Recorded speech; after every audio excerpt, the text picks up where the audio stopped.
Hello, everybody. Welcome to the Idaho Partners for Good Breakthrough series, and we are so happy you could join us today.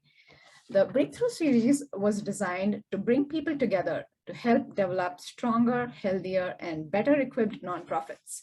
Each month, we invite experts that help us grow professionally while helping you better understand how the Idaho Partners for Good model can help transform our philanthropic sector. We strive to design experiences that are different, a place where people can't wait to come together, talk, and dream big. And we invite you to join us on this journey.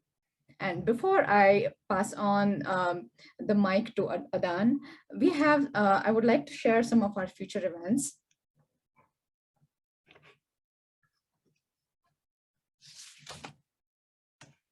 Just a minute.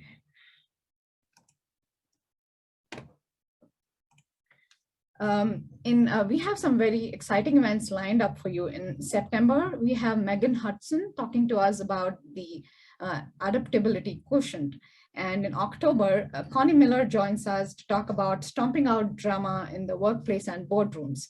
And we are yet to figure out a date for December, but Jenny Myers will be there talking to us about the gift of design. You can stay connected with us on Facebook and LinkedIn. You can email us with specific questions at info@idahopartnersforgood.org. And you can also sign up for our newsletter to stay in the know on all that we are up to. And with that, I'm going to introduce today's speaker. Adán de la Paz oversees the International Student Services Office and is an advisor to the Inclusion and Intercultural Engagement Department at the College of Idaho. He co-leads all programming to advance underrepresented domestic and international student engagement and advocacy, serves as a task force member for the Campus Inclusive Excellence Initiatives, and has assisted in the restructure of the institution's Council on Diversity and Inclusion. He's also a founding member of the college's Representation, Inclusion, and Equity Alliance. Adán is also a recipient of the 2020-21 Association of International Educators RISE Fellowship, conducting investigations and developing resources related to the intersection between intercultural development and DEI. Welcome, Adán. And I'm going to stop sharing my screen and pass it on to you. Perfect. Thank you so much, Lavanya. Let me get my screen up just so we can start with that and get some of the tech stuff set up, and then there can be some smooth presenting. So I'm going to share my screen and get mine up and just start with that.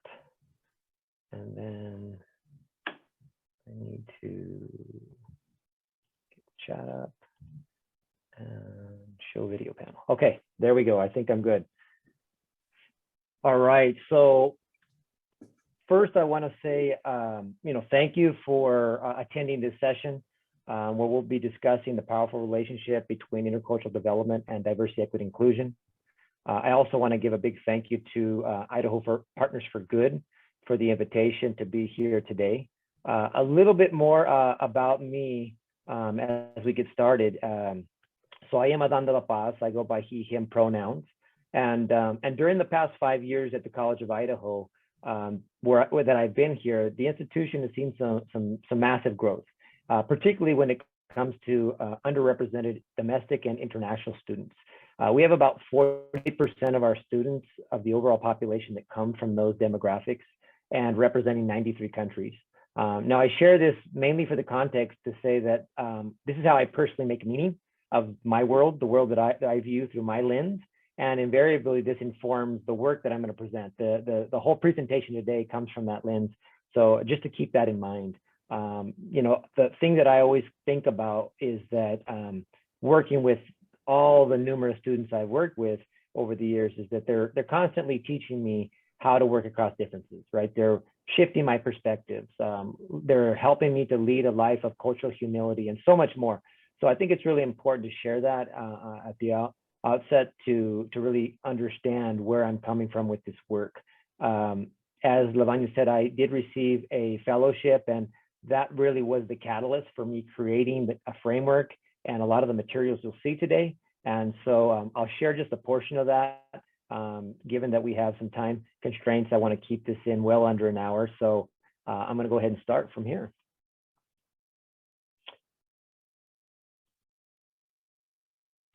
So take action. Not only do we need to take action in our workplaces, but in our communities as well. The fact that you showed up today to share space with me and others demonstrates in part your willingness to take action. With this in mind, I raised this question: why am I here today? I often hear how DEI work makes business sense, right? The various financial arguments that strengthen for why organizations should move that DEI needle. And while this makes a lot of sense from a lot of sense when you're talking about logic, I really beg this question again: why am I here? It takes a lot of self-reflection to answer this question in a profound way. This Idaho Statesman photo I share from just last year definitely helps me answer the question, why am I here? Many times when people think of social unrest, their minds shift to Minneapolis, Louisville, or maybe even closer to home with Portland or Seattle. However, this picture is right here from our backyard, an image that shows how polarized our society is right now. For me, I'm here to build community. I'm here to lean into difficult conversations and embrace the discomfort. But most importantly, I'm here because I want to be a role model for my two young boys and really teach them about humanity and how it's supposed to function. So in the chat, I really would like to welcome anyone that is interested and willing to share why you're here. Why do you show up for learning opportunities just in general? If anybody would like to share in the chat, doesn't have to be a long answer, just to put in there, why do you show up for learning opportunities?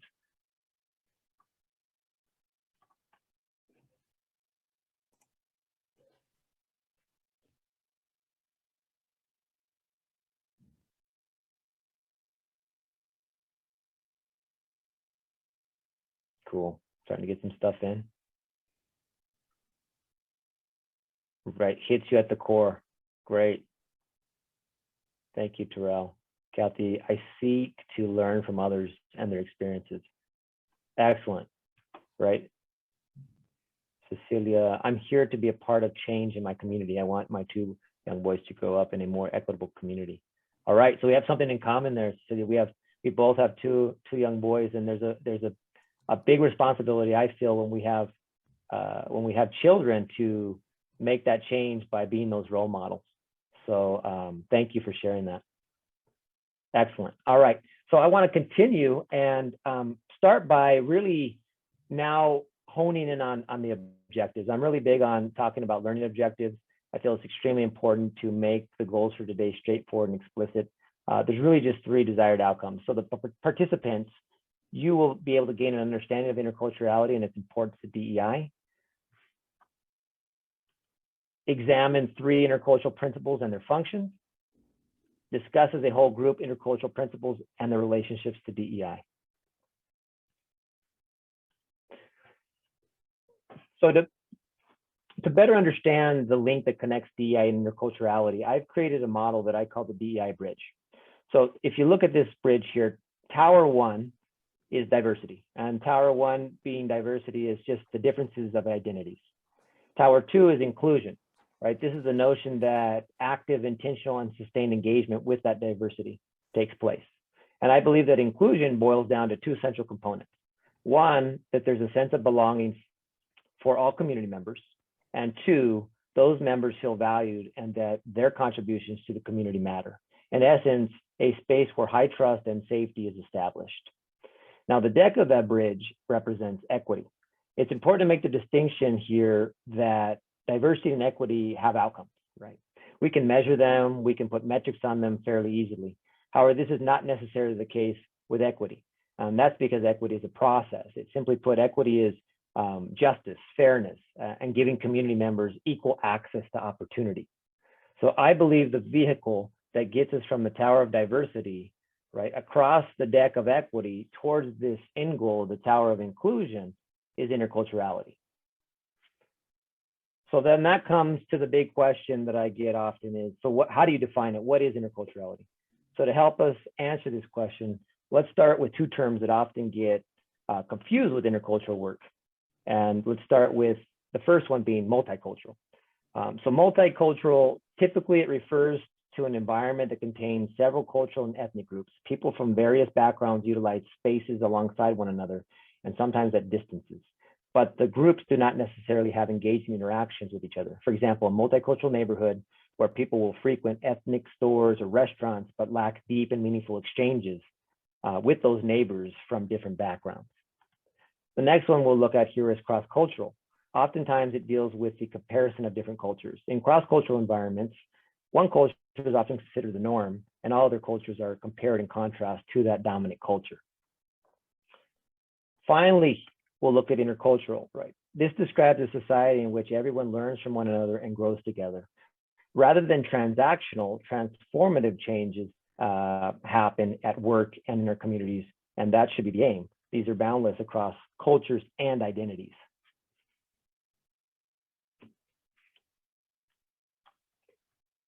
Therefore, interculturality is an environment with three fundamental values. First, there's going to be a promotion of dialogue. Number two, we're going to want to see that there's respect for inherent dignity. And finally, we're going to have preservation of culture and identity.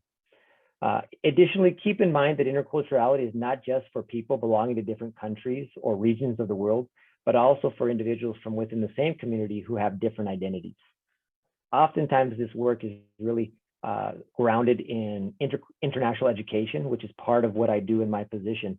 And I think that there needs to be an understanding that culture is not just in a vacuum with different nationalities, different parts of the world, but culture is all around us at all times. It's really ever present.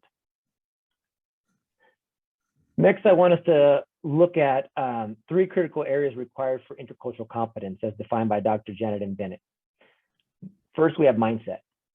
Similar to the term knowledge and comprised of self-awareness, right? Cultural self-awareness in particular. Cultural proficiency of others and interaction analysis. The second one is skill set. It's also referred to as abilities. These are the relationship building skills, information gathering skills, behavior skills such as listening and problem solving skills. And finally, there's the heart set, and this is the attitudes, the concepts of qualities of open-mindedness. There's motivation and desire. Oftentimes we infer the need to put in the effort to develop the mindset and the skill set. However, it can be easy to neglect the full attention needed to grow the heart set. So keep this in mind as we do this challenging work, that as we grow professionally and personally, to think about these three areas. One other note worth mentioning about this image, as I worked at home building this slide deck one afternoon, my son entered the room. He saw on my computer screen that I was on Google Images searching for an outline of a body to utilize for this concept. Without hesitation, he said, "Papi, use a Lego one." I chuckled as he ran off to play. As I sat there, however, the more I thought about it, the more I realized that it was a fitting image for this presentation. You see, Legos are a great metaphor when talking about interculturality. They're interlocking and interchanging bricks and pieces. The prefix inter, just like for intercultural, means among or between, and the utility they have is astounding. In fact, I learned that you can interlock any Lego brand bricks from 1958 to present. No joke. You can look that up if you didn't already know. Now, before we go any further, I want to share my personal philosophy regarding intercultural development. I see it not meant to supplant the valuable and necessary work of social justice that is inherently linked to DEI, but rather to provide the scaffolding, or as this image shows, a base, a foundation to help individuals become better prepared learners for lessons on such topics as intersectionality, privilege, positionality, and many others. For example, the concepts of biases, discrimination, microaggression, prejudice, and then continuing on with oppression and inequity, the systemic issues. Notice this structure, let's call it the DEI house, is firmly positioned due to a strong foundation built on intercultural development. When exposed to the elements, because of its firmly established base, the DEI house can withstand whatever comes its way. However, if that foundation is not present, the ability to construct a stable DEI house diminishes significantly. So, as I mentioned in the introduction, I spent a significant amount of time researching and conducting investigations related to interculturality and in various contexts. Everything from anthropology, sociology, peace building, pedagogy, education, psychology, communication, business, the list goes on. my audacious goal has been to create a ubiquitous set of tools and principles that can transcend these domestic and international boundaries that we live in. The centerpiece of my work has been the intercultural principle cycle. Given the time constraints, I will not discuss this at full length during this presentation. However, I did want to give you a glimpse of it for added context. I've taken some of the leading authorities in the numerous fields of intercultural, cross-cultural, cultural intelligence, multicultural studies and combined them with my personal investigations to create this framework. It's based on 10 principles that start in the center there at the core, which is for the idea of self, and moves outward with experience to create dynamic and practiced leaders of interculturality. For today, I want us to just narrow our scope and look at 3. We're going to go ahead and discuss identity to self-awareness, cultural knowledge to cultural awareness, and tolerance to respect. So the first one we're looking at is Garden, Swartz, and Rowe.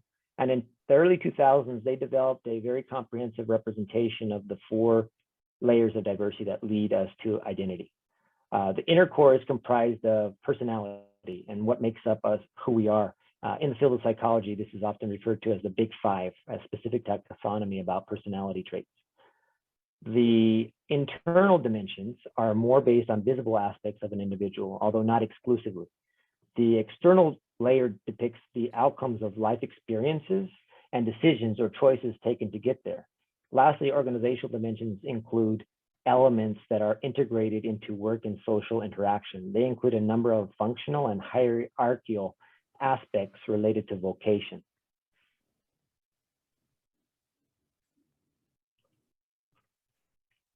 And then a second one I want us to look at here is a slide by Arredondo based on dimensions of personal identity. This model purposefully has dimensions A intersecting with B and B with C.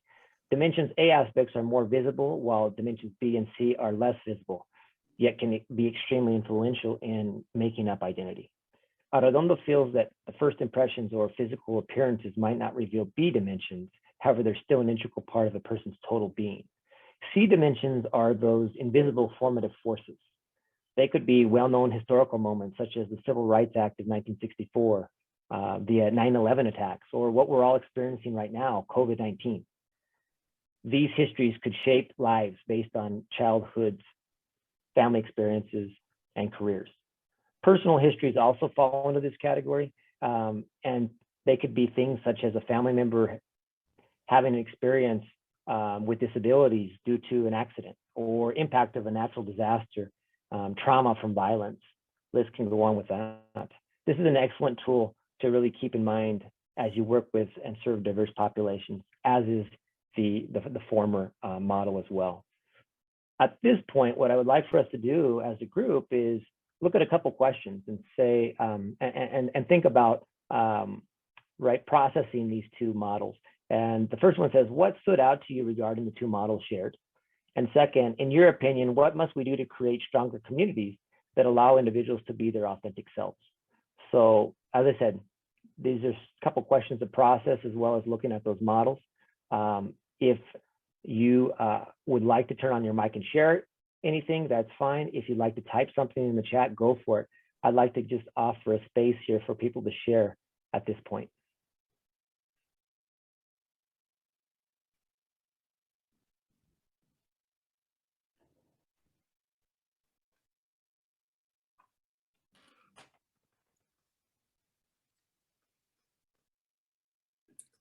Any initial thoughts?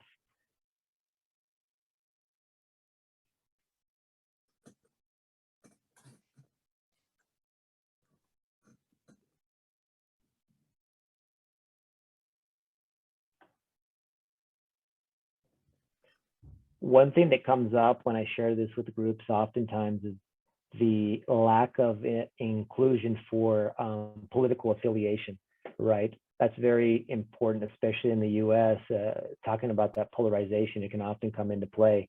So that's an angle where research is continually ongoing. People are having conversations and it's valid because we see that when we're working across differences, political affiliation definitely plays a significant role. So people have brought up, where does that come into play? So something just to think about as leaders in your organizations. Great. So John, tolerance is an important first step, but stopping there sets the bar pretty low. Yeah, of course. And essentially that's why when I looked at the model, if you see it, it goes from tolerance to respect, right? I think tolerance can oftentimes have this sort of idea that, okay, I'm just going to be able to put up with diversity. I'm just going to go ahead and, coexist, right? I'm not going to collaborate. I'm not going to thrive. We're not going to leverage that in the idea of pluralism, right, or intercultural development. So yeah, I can definitely see how that can be something that is concerning. Cecilia, somehow we need to be able to see each other's inherent dignity and value, regardless of culture, political affiliation, et cetera. Yeah, and that's really the challenge, right? When we're working in spaces with people from diverse backgrounds, it's how do we go ahead and draw parallels, right, between those lived experiences. One of the things we try to do at the College of Idaho is bring together those underrepresented students and those international students in the beginning at the offset, and really have an opportunity to build relationships and find the common ground, find common understanding, commonalities between the lived experiences. They're not exactly the same, for sure, but that helps to build rapport, relationships, and then in turn we can build empathy. And then as we have those relationships that are solidifying, we can step back and separate the two, and then sort of have these conversations of, now that you see what you have in common, what are some of the things that aren't the same? What are the things that are different? And having that conversation about privileges, because there are privileges that domestic students have that international students don't have, and vice versa, particularly if you think about like a rural student that maybe hasn't been able to travel very much and see the world. And that's a privilege that unfortunately will impact a person's lens from which they view the world. So that's a way that we look at that and try to find ways to bring people together to have conversations around differences. Great. Being able to find common ground is so important. Yeah. Trust and relationships must be established. In the corporate world, it's challenging to find the necessary time. And that is true. Until we prioritize the idea of building these relationships, especially across differences, it's going to be a challenge. I think one of the things that I've noticed in the work is that traditionally we're looking for culture fit, right? And when we say culture fit, right, it's this idea, we want people that are kind of like, already know the culture, already know what's going on. And what that can do, if we're not careful, is create homogenous spaces. And what we've done by creating homogenous spaces is we're all about time, right? Time-oriented, goal-oriented. And so when we get people, right, create that extra seat at the table, those extra seats at the table, that in turn means we're going to have 15 extra minutes at the meeting, 30 minutes extra minutes at the meeting. And because we've become so focused on efficiency, it's hard to be able to bring in those differences and really center those voices and to have conversations that look at things from all those perspectives, when traditionally we have rooms, especially with leadership, that is homogenous and a lot of it looks the same and they think it's the same. And obviously that's a generalization, but that's something that we have to be careful about. Part of the challenge is to help people appreciate the richness of other cultures without feeling uncomfortable or threatened. 100%. I think part of that is, and I don't share this in this training, John, but is the inner work, right? You have to know your own identity before you can celebrate and appreciate and understand other people's identities. And so sometimes people haven't had to do a lot of that inner work to, self-reflect, be self-aware. Mindfulness is really important, something I've spent a lot of time studying recently. How do we be more mindful? And until we slow down and do that type of work, it is challenging, very much so. All right, I love the conversation. I'm going to go ahead and continue on. Let's go ahead and now look at culture, right? This is the next thing that we said in our learning objectives. It's complex, right? On one hand, it can offer a positive outlook on shared identity within an in-group to demonstrate a set of people with common interests and values, or it can be a negative, utilized as a tool for othering, whereby people are classified into an us versus them binary. However, with all that being said, I believe there are a few constants when it comes to culture formation. And those are that culture is based on beliefs, values, and patterns of behavior. So to illustrate this further, I've compiled 3 experts' models on culture. I want us to go ahead and look at them briefly. First, this is a very famous one, and it's from a pioneer of intercultural communication, Edward T. Hall, and his well-known construct of the cultural iceberg. This analogy focuses on the relationship that exists between the 10% tip of the iceberg, considered the visible cultural differences, the surface culture, and then the 90% that remains unseen below the surface, the invisible cultural differences, the deep culture.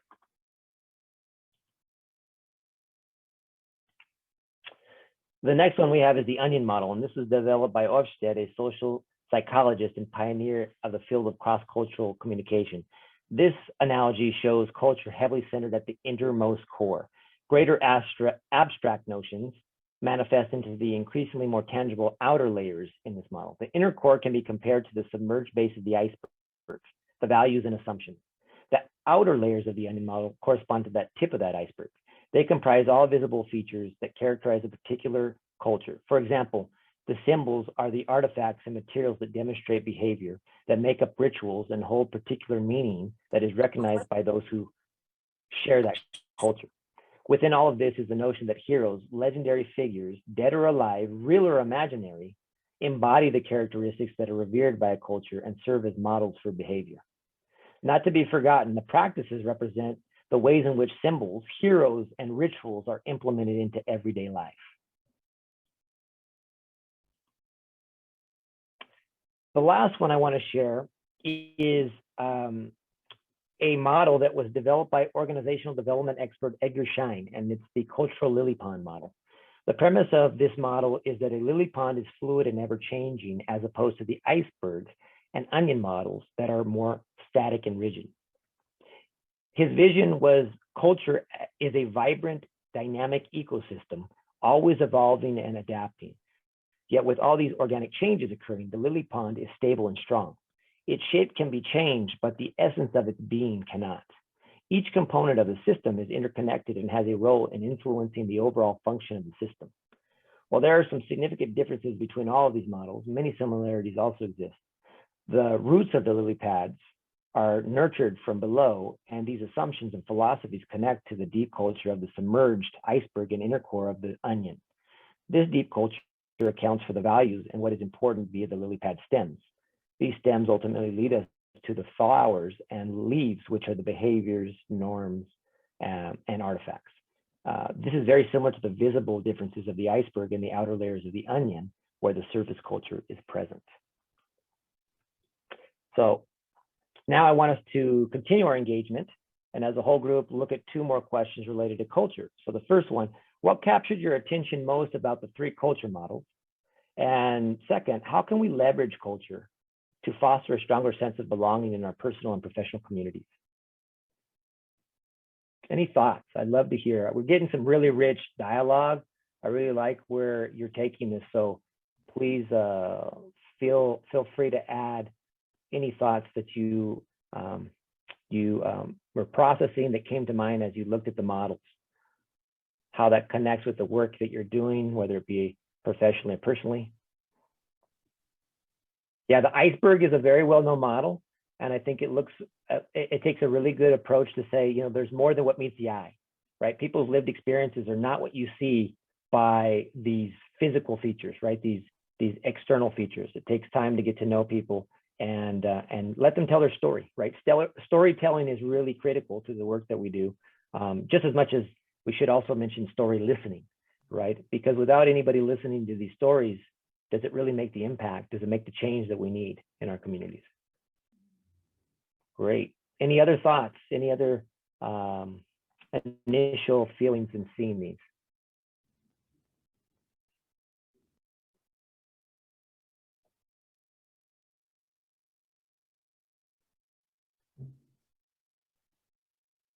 Is it okay if I just speak up? Yeah, of course. Go for it. I was trying to figure out how to type this in, but so I'm from the corporate world, but I work at the Micron Foundation and I do STEM outreach, and we really are trying to reach more underserved students.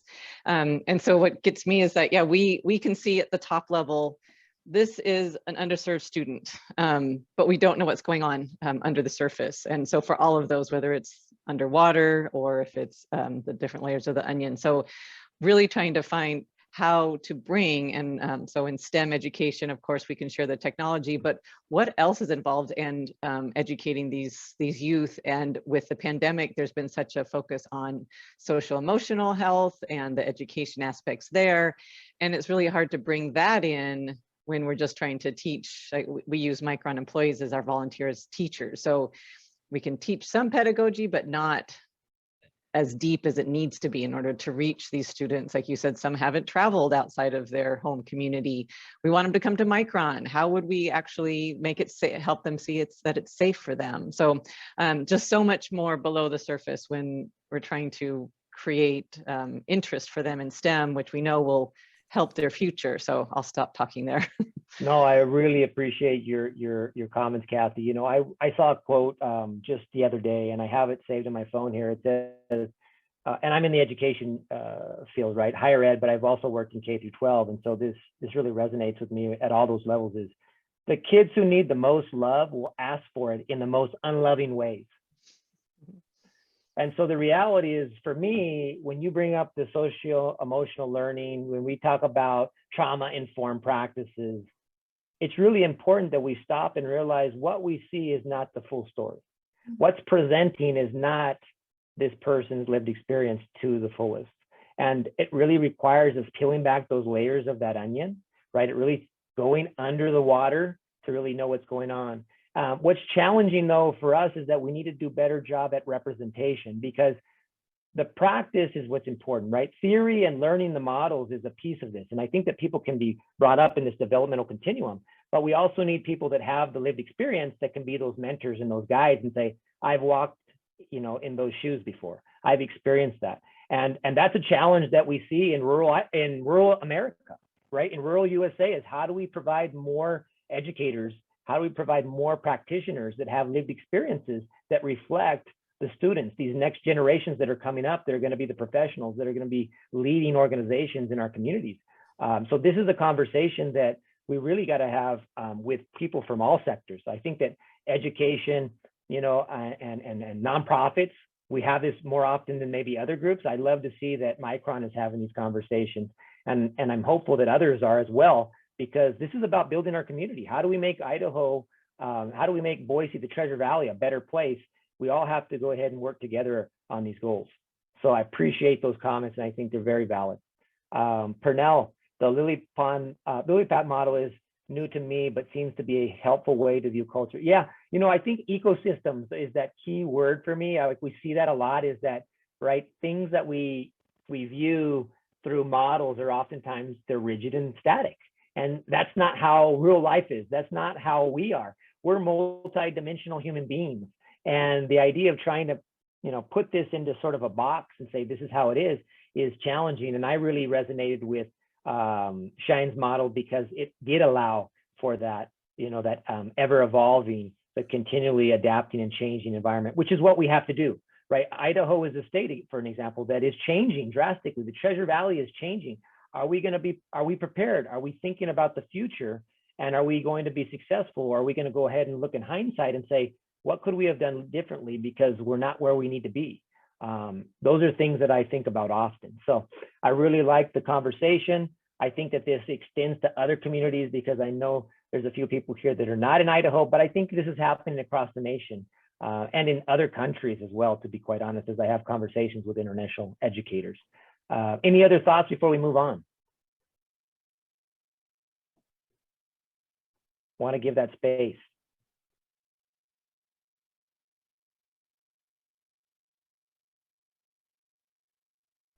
Great. All right.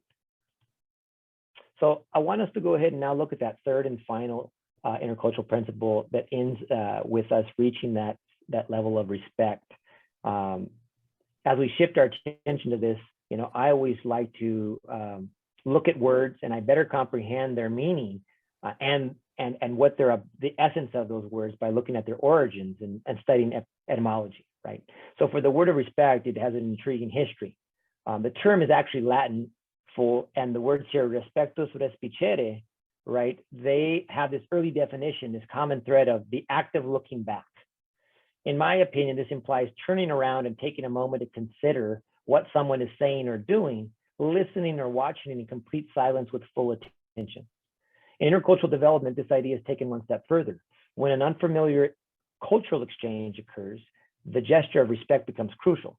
For example, an unfamiliar, in the workplace, let's say, right? You're attentively listening to a coworker as they talk or they present. And this requires drawing meaning from their words or actions, even when we don't fully agree or align with them. In real time, we must suspend judgment, absorb what is being shared, seek to find connections, even if minuscule, and consider thoughtful alternative outcomes based on their words. Finally, as we look to the more recent definitions of culture, that's where we start learning about these more modern ideas of relationships, regard, and consideration. So at this point, I want to take a moment and ask the group, when you think of respect, what does that look like? What does that mean for you?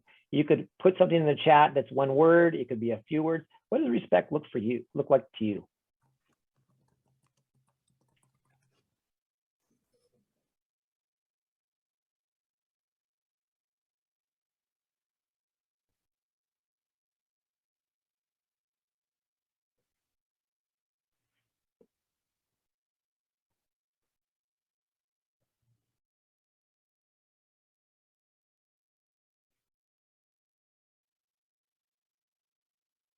Anybody want to share? They can be like one word answers.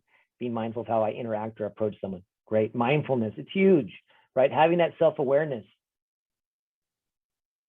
Trust, interest to understand perspective of others. Or true interest. Yeah, exactly, right? Are we doing those, what's that phrase? Are we listening to talk, right? Are we listening to respond kind of a deal? Are you actively listening, right? It matters. People notice those things. So I agree 100%, Kathy. Are we truly seeking to understand somebody's lived experience? Anybody else?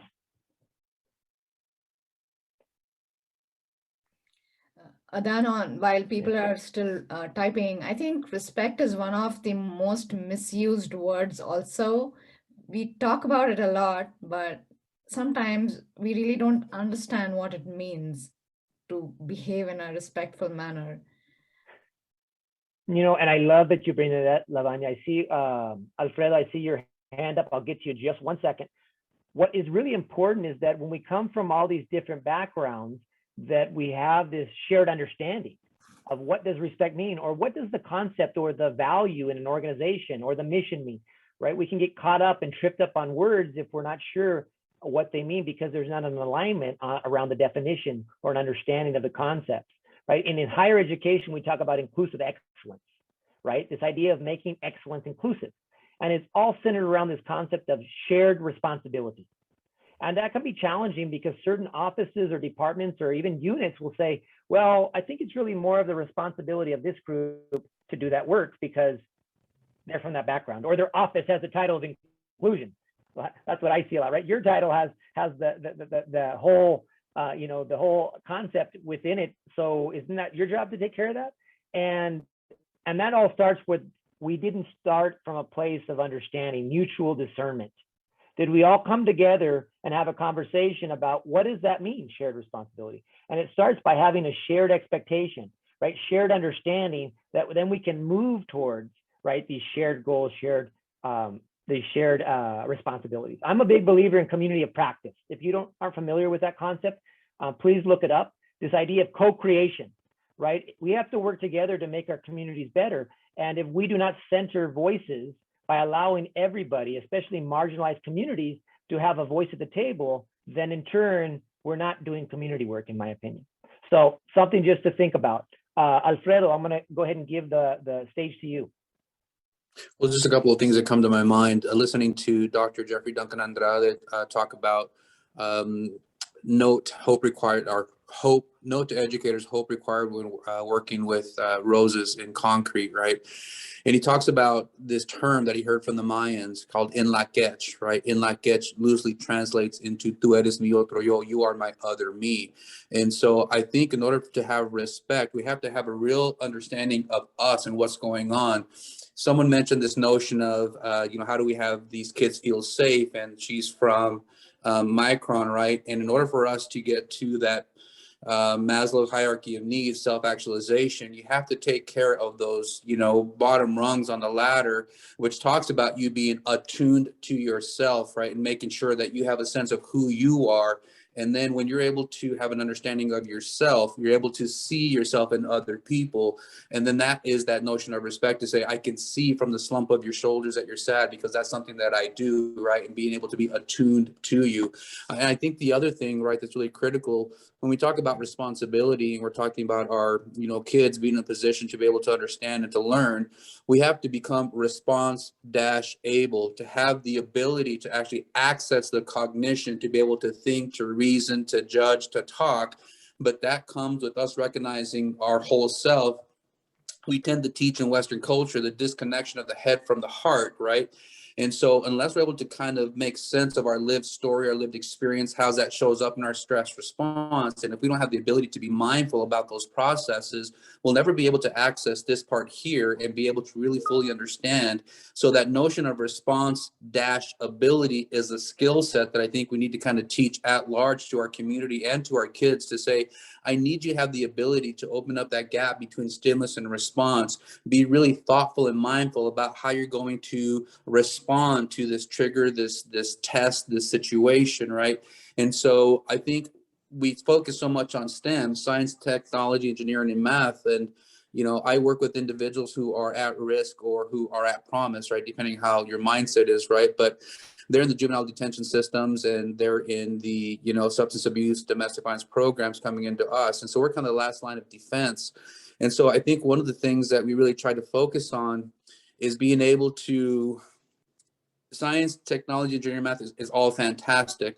But if you don't have the ability to get along with other people, what good is your genius? Unless you're working on your own, by yourself, your own project, you're going to have a hard time really working with other people. So that emotional intelligence, that emotional, reasoning, all that stuff, I think is something that we need to bring in. And that's all the stuff that's underneath the surface that we are uncomfortable looking at it. A lot of it is because we weren't shown those things. So us taking ownership of our own story, and us being able to do that, specifically me as a man, it's not things that we were taught. And so how do we unlearn those things and then start teaching the kids that are coming up a different way to do some of those things? Lots to unpack there. I appreciate it, Alfredo. We're on the same wavelength. I'm going to be transitioning in just a second. And in Lakesh is something that I believe fully in, and we'll see that in a moment. I want to also look at some other comments here as they trickled in. I saw here, for now, accepting and valuing people as their full and authentic selves. 100% agree with that. Really requires us, right, suspending that judgment and seeing them for who they truly are. All right, John, having taught in rural Idaho for years, it struck me that most of the students' cultural experiences come through digital media, which really skews their perspectives and doesn't necessarily engender respect. Yeah, it's really challenging as we look at this, not just the fact that social media and technology plays a part, but then also we tie into that the digital divide of that, right? And who has access to resources and who doesn't have access to resources, and who's able to understand the idea of looking at, news and looking at information and being able to think critically about it and saying, is this something that I want to believe in? Is this something that I need more information for? There's always this concept of 3 questions when we're looking at storytelling, right? Because there's this narrative, especially with polarization, about stories, and you hear about media and you're like, okay, does this come from this camp, or does it come from this camp? Let's just use that as an example, just to keep it very basic. And the idea is we need to be asking ourselves when something comes out, or even in our own communities, our own organizations, when something's shared, the idea of, okay, who's telling the story? That's the first question to ask ourselves. Who's sharing this information? Number 2, who stands to benefit from the perspective or the lens that's being shared from this message? And 3, whose voice is missing from this perspective, from this story? Because oftentimes we can ask ourselves those 3 questions, say, there's other viewpoints, there's other vantage points, there's other perspectives I need to look at before I can make an informed decision if this is what I believe in or not. and it's hard, especially for young people, right? I'm learning those skills still as a middle-aged adult, and thinking of our young, and are they able to navigate those waters? Sometimes we have families with, low socioeconomic status levels, low education levels. There's homes where English is not the native language. That's going to be learning, right, by really just trial and error, having to do things on your own and hope that you're able to make it, unless that mentor, unless that person comes into your life that can impact you and put their arm around you and guide you. So all this stuff is really great, and comes to what I define, respect as at the moment is interconnectedness, right? So for me, this notion of people being connected, having a common bond, it's really important. Personally, I'm working at the college with underrepresented domestic and international students, 93 countries, all over the US, all over Idaho. And for me, I can't think of a better framing for respect with my students than seeing our interconnectedness. So I want to share a video with you that 3 of my international students at the college put together. They developed this video looking at 3 very distinct philosophies related to interconnectedness, one of which is in Lakesh, Alfredo. 3 concepts from 3 very different parts of the world, yet the outcome is very, very much the shared vision of humanity. So let's watch this.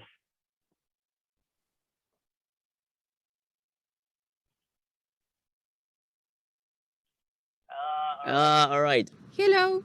Namaste. My name is Lindogushe Njabulo William Zondo, but I go by Lindo, and I come from the beautiful country of South Africa.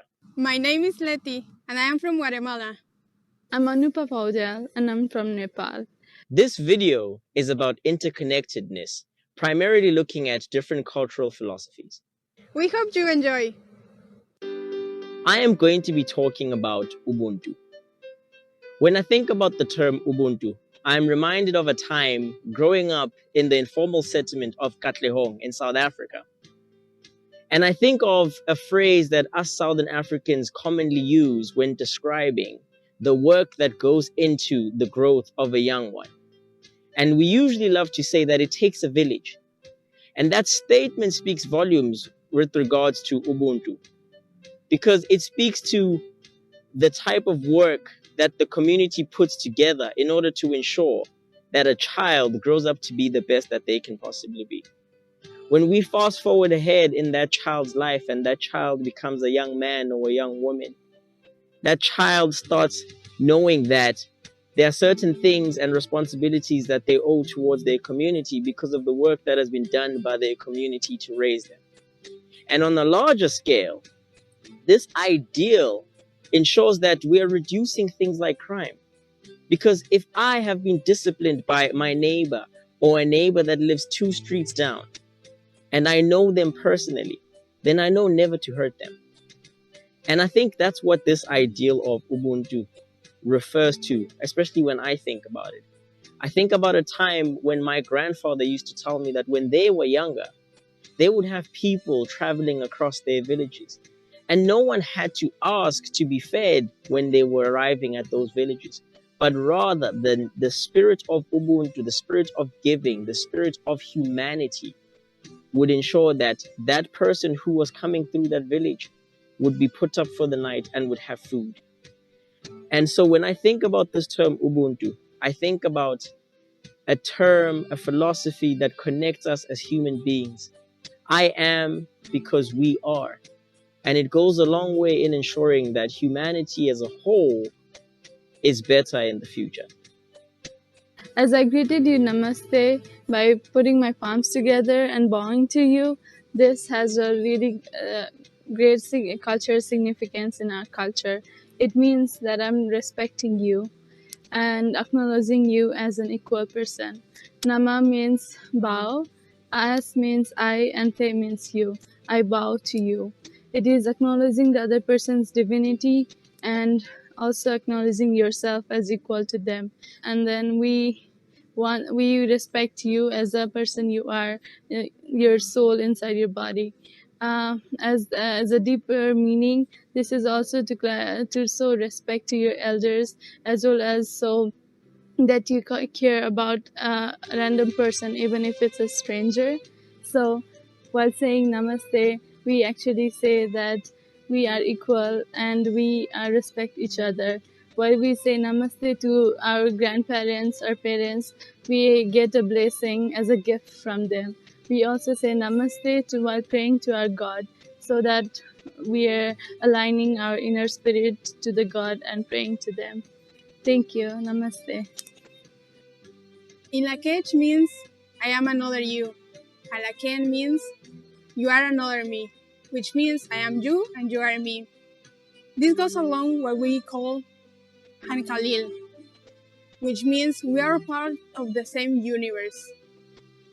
Living the code of Inlakech and Alakin means that we are all connected. This is a phrase that my community don't say nowadays, but we all practice it in some way. We get up in the morning, we say hi to everyone. We go out on the street and we say hi to everyone. It doesn't matter if you meet the same person 5 times, 10 times, or more times. You always say hi to the same person. We share the same water fountain. We share the same spaces. And we are all happy to share because we understand the meaning of Inlakech Lakin. We are all the same. It doesn't make sense to have one single thing for every person, one for you or one for the other, one for your partner, one for your children. It is more logical and more simple to have our communal spaces, share our history, share our background, share everything. Ilakechin is like a forest. Plants don't fight with plants. Trees don't fight with trees. The air is for everyone. The sun is for everyone. Ilakechin, Alaken, means that we are all part of the same universe. If we help each other, we are gonna have a world with peace, with harmony, where there is no envy, where there is no jealousy, where there is no conflict. Ilakech, Alakin, for our community, means unity. And that's why every time we meet, we take decisions for our community. Because we think what we receive is what we give. All right.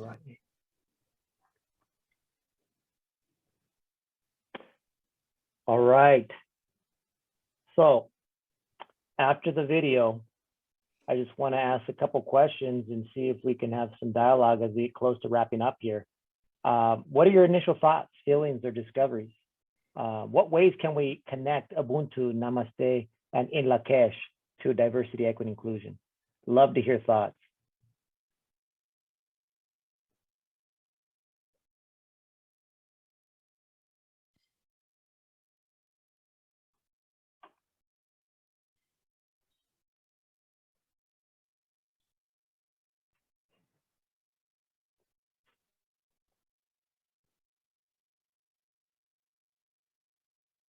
You could type it, or you can definitely turn on your mic if you'd like.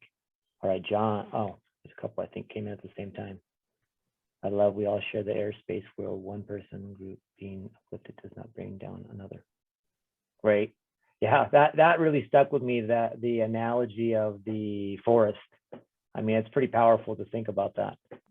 We start bringing in these other examples that can really ground us. So I agree, John. It just reinforces the common. John, would you be willing to elaborate a little bit more on that when you say the common? Yeah, the common elements of our humanity, we, regardless of culture, we have concepts that express similar feelings about who we are as humans, and ideally how we see humans different from our own groups. Great. I thought that's what you were meaning. I wanted to give you an opportunity to elaborate. Thank you for sharing. Fredo, practice the concepts. Knowledge doesn't mean understanding. We have to apply and learn, action, reflection, evaluation. Yeah, it's an ongoing process. part of the model I make too, if you notice, is it's a circle, right? This is a journey, not a destination. You hear that a lot, and it's true. So the model that I have created is it's cyclical, because it's like once you get to the end, you just start over. And maybe in many ways, it's that example. If you did it 3D, it would be a spiral too, right? Because you're going higher because you should be, right, acquiring higher competency levels. You should be becoming wiser. I come from a culture where elders are viewed in high regard because of those years of wisdom, the years of practice. I always tell people I don't view myself as an expert or I'm advanced. I'm just practiced. I'm a little bit more practiced than somebody, and somebody else is a little bit more practiced than me. Cool. Cecilia, beautiful video. Love what they share. We learn so much from other cultures, people, their stories. Namaste, seeing the divinity in each other is so perfect. Yes, right. It really helps just think of how it sets that tone when we come into exchanges, when we come into conversations, meeting new people, and just have that as sort of our mantra, our thinking, how it just changes the dynamics of those exchanges. Great. Anyone else before we wrap up here?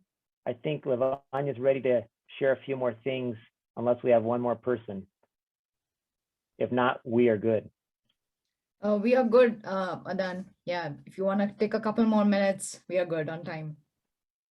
Great. Well, I have right here, this is the wrap up here, right? So I just provide you with my information. If you're interested in any of the materials, want to have conversations, want to connect, please feel free to do so. I want to thank you for being a great audience.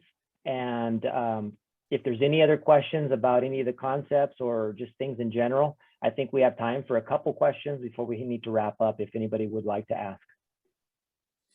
Just a comment, Adán. One, I just want to communicate as someone who's worked with you, as someone who might be just a tad older than you, just extremely proud of where you're at, extremely proud of the work that you're doing. Your commitment to your own education, to your own understanding of all these things, I think is really inspirational. And that we have these kinds of conversations, not just in Zoom meetings, but personally, and wondering and being curious and trying to, make these constant little improvements in our lives, and not for just ourselves, but knowing that we're connected with other people, and our improvement is going to be an improvement in other people. And so I just want to recognize you and your effort and what you're doing, and just communicate, an extreme pride that I have in regards to seeing you and where you're at and the work that you're doing, and in the spaces that you are in. That's really fantastic, man. Good for you. I appreciate those comments, Alfredo. And, like I said, I just have a little practice, and I got so much more to learn. So thank you. Any other questions or comments? I see there's a few that came up. Thought-provoking. Really learned a lot. The idea is that this is just a sort of a starting point, right? An entry point. The idea with the work that I do is that, right, there are critics. There's critiques about intercultural development, intercultural learning in the social justice space. I want to just bring this up. It's seen as, is this enough, right? Because a lot of what happens within social justice and activism is done through strong, swift movements, right? Through initiatives that are going to be protests, marches, wanting to go ahead and see action take place. And I agree, that's all necessary. We also have to see those items as impetus to make change happen. But how do we sustain that change, right? We want to make sure that when things happen, social unrest, events occur, that we have this type of activism take place. But I also believe the activism happens through education, by having these conversations, these dialogues. So I really implore you to take these things back to your office, to your communities, to your homes, have these conversations, continue to dialogue and ruminate over these concepts. Because if we just end today and it sort of goes into the back of your mind and then, on to the next thing, I would feel that I wasn't able to make the impact that I wanted. I'd like for you to try to have some conversations with others about these things, not for me, but for our communities. Thank you. Thank you. Thank you, Adán. And with that inspiring note from Adán, I'm going to thank all of you who joined us today Please connect with us on Facebook or LinkedIn. Please email us. We would love to have more conversations with you. And we hope to see you all in another workshop. Thank you. Thank you.